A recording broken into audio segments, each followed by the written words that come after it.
Timbalan Perdana Menteri akan melawat pusat saringan suhu badan di KLIA 2 pukul 5 petang nanti. Lawatan Datuk Seri Dr. Wan Azizah Wani Ismail itu bagi meninjau kesiapsiagaan pihak berkaitan dalam menghadapi penyebaran coronavirus di lapangan terbang berkenaan. Untuk perkembangannya, kita bersama wartawan Andy Reza Rohaiden di KLIA 2.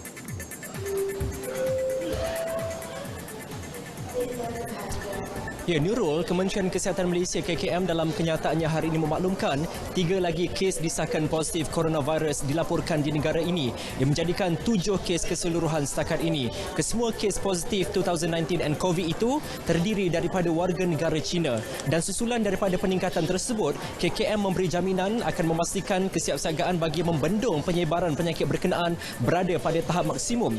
Termasuklah melakukan saringan kesihatan terhadap para pelancong khususnya dari China di 64 pintu masuk antarabangsa melibatkan pintu masuk darat, pelabuhan dan juga lapangan terbang. Saya kini secara spesifiknya berada di pusat saringan suhu badan di terminal ketibaan KLIA 2. Petugas KKM bersedia 24 jam untuk melakukan pemantauan menggunakan kamera pengimbas haba untuk mengesan suhu badan para pelancong dan juga anak kapal yang baru saja tiba di lapangan terbang ini. Jika mereka dikesan memiliki ataupun mempunyai suhu badan melebihi sekitar 37 darjah Celsius ke atas, mereka perlu untuk melakukan saringan kesihatan kedua. Mereka akan dilepaskan jika didapati tidak memiliki sebarang tanda-tanda ataupun simptom coronavirus. Namun jika ada, mereka akan terus dibawa ke hospital untuk tujuan kuarantin. Saya boleh kongsikan kepada anda, kita imbas kembali ketika Timbalan Menteri Kesihatan Dr. Lee Boon Chye mengadakan lawatan ke KLIA 2 pada minggu lepas.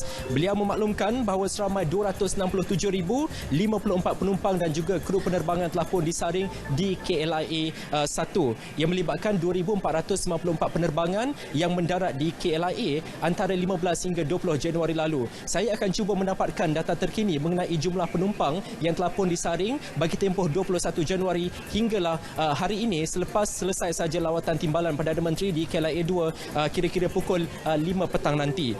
Dan ketika Perdana Menteri sewaktu berucap dalam sidang media kira-kira pukul 1.30 minit petang tadi memaklumkan bahawa kerajaan masih kekal dengan pendirian untuk tidak membenarkan para pelancong dari wilayah Hubei dan juga Wuhan, China memasuki Malaysia susulan wabak berkenaan. Bagaimanapun, para pelancong dari wilayah lain di China masih lagi dibenarkan masuk. Dan atas dasar keputusan tersebut, Malaysia Airports Holdings Berhad dan juga Kementerian Kesihatan Malaysia telah pun bekerjasama untuk melaksanakan aktiviti pencegahan lebih aktif di kesemua lapangan terbang kendalian MAHB. Dan termasuklah menetapkan pintu masuk lain bagi ketibaan penerbangan masuk dari China di kawasan yang lebih dekat dengan tempat khas perubatan bagi mempercepat prosedur kuarantin dan juga meminimumkan risiko pendedahan kepada orang ramai. Selain itu, seawal tiba di lapangan terbang antarabangsa Kuala Lumpur 2 ini, saya memerhatikan kesemua petugas MAHB dan juga syarikat penerbangan masing-masing melakukan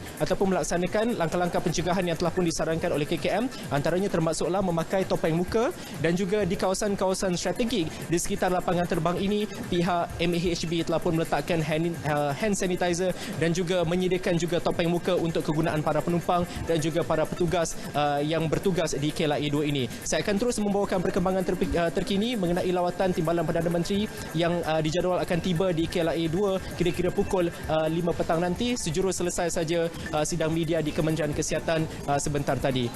Untuk itu dahulu, pada waktu ini kita kembali bersama Nurul di Angkasa Puri untuk berita lain. Silakan Nurul.